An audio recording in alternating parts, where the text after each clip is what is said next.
Британците направија интересно истражување околу изборот на музика во автомобилот и влијањето на потрошувачката на струја, односно автономијата.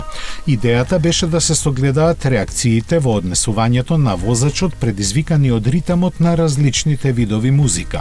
За таа цел беа ангажирани возачи без искуство со електричните автомобили, кои требаа да поминат рута подолга од 29 километри, слушајќи при тоа 6 различни композиции од класика до рок. Тест возило беше Kia EV6 со висококвалитетен Meridian аудио систем, чии поставки беа исти за сите возачи. При тоа со помош на прецизен медицински апарат им беа мерени и виталните биометриски податоци.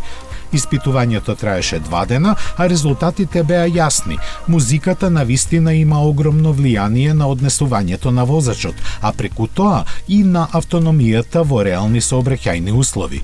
Човековото тело различно реагира на различните видови музика, што доведува до промена на стилот на возење.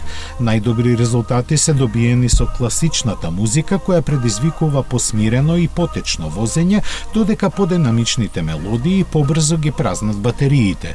И тоа не за малку. Бетовен е заслужен за двојно помала потрошувачка на струја отколку баладите на Адел.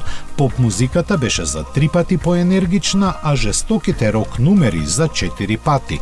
Затоа, ако сакате со едно полнење да стигнете подалеку, определете се за класичната музика.